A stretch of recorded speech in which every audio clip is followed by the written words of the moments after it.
We live in a digital world, right? Everything that matters to us, our memories, our work, even our identities, it's all stored on systems we just trust. We assume they're secure. But what happens when that trust gets shattered? What happens when your entire digital life is taken hostage? Think about it. One wrong click, one sketchy download. That's all it takes.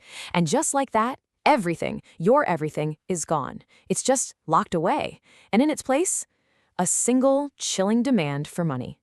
Now, this isn't some Hollywood movie plot. This is the harsh reality for thousands of people every single day. And it has a name: ransomware.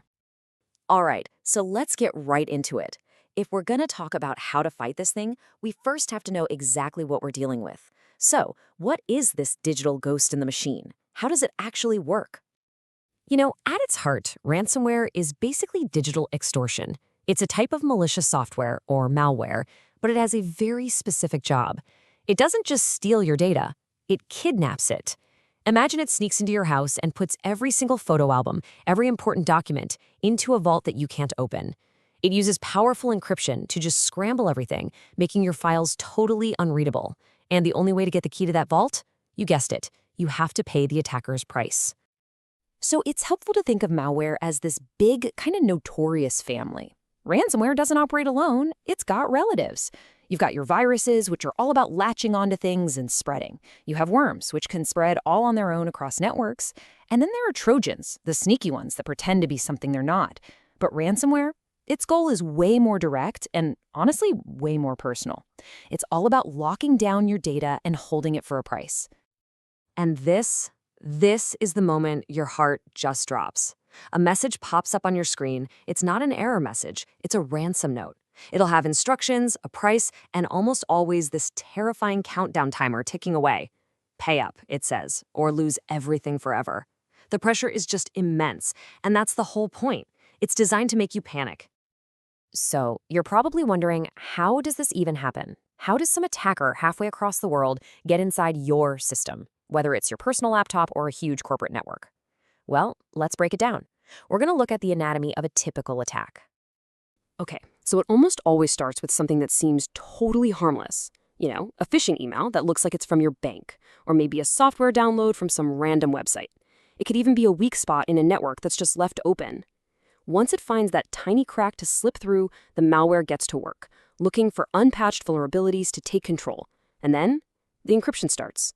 And this happens so fast, it's unbelievable. Before you can even process what's going on, your files are locked solid and your whole system is hijacked. Now, I need you to get that image of a lone hacker in a dark basement out of your head. That's not what this is. We are talking about a highly organized, multi-billion-dollar global industry. It's a criminal enterprise, plain and simple. So let's pull back the curtain on the ransomware economy, because it's a shockingly sophisticated business. And the real-world impact of these attacks? It's just staggering. I mean, take WannaCry back in 2017. This wasn't just about locking some files. It shut down hospitals in the UK. Actual hospitals, forcing them to cancel thousands of appointments. Think about that for a second. Then you have groups like Ryuk and Lockbit who turn this into a big game hunting operation, targeting huge companies and demanding ransoms in the millions of dollars. They really professionalize the whole thing. And this is where things get really wild. The business model evolved into something called ransomware as a service, or RAS. Seriously, the expert developers who create this nasty software, they don't even have to get their hands dirty with the actual attacks anymore. Instead, they just lease out their malware to other criminals, called affiliates. Those affiliates launch the attacks, and then they kick back a percentage of the ransom to the developers. It's literally a franchise model for cybercrime. Unbelievable, right? So, how does this whole business of extortion actually work so well? Well, it all boils down to a few key things. First, they demand payment in cryptocurrency, which makes the money trail incredibly hard to follow. It's all about anonymity. Second, nobody is off limits. You could be a student, a small business, a massive corporation, or even a city government, your target. And finally, and this is maybe the most important part, they weaponize your own psychology against you. It's all about fear and creating a sense of urgency to make you act without thinking. And all of this leads every single victim, whether it's one person or a giant company, to the exact same agonizing question. Your entire digital life is on the line. That countdown clock is ticking down. What do? Do you pay them? Okay, so let's walk through this nightmare choice. On the one hand, paying seems like the quick fix, right?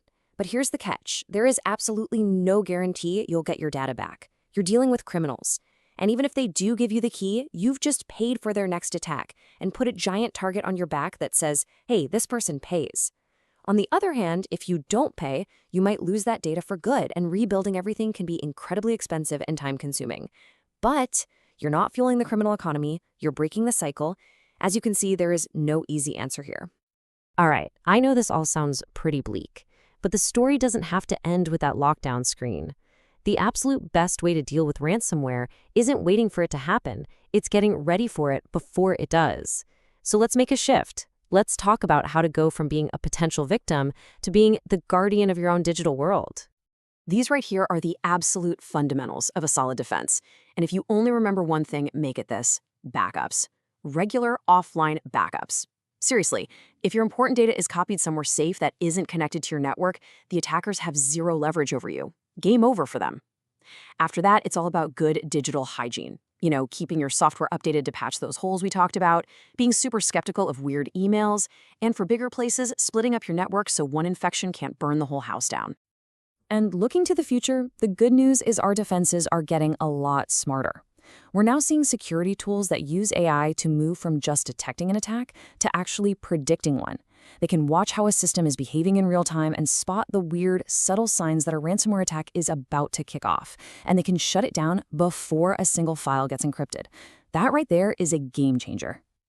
So if there's one core idea to walk away with, it's this. Ransomware uses code to lock up your data. Fine. But our best weapon isn't code, it's knowledge. Understanding how these attacks work, preparing your defenses, and just building good, secure habits, that's what unlocks your safety. Look, your defense isn't a one-and-done thing. It's something you have to practice. So stay alert. Know what the latest tricks are. Stay backed up. It is without a doubt your ultimate safety net. And stay secure. Make this stuff a normal part of your digital life. Because really, the question isn't if you'll be a target, it's when. The real question is, will you be ready?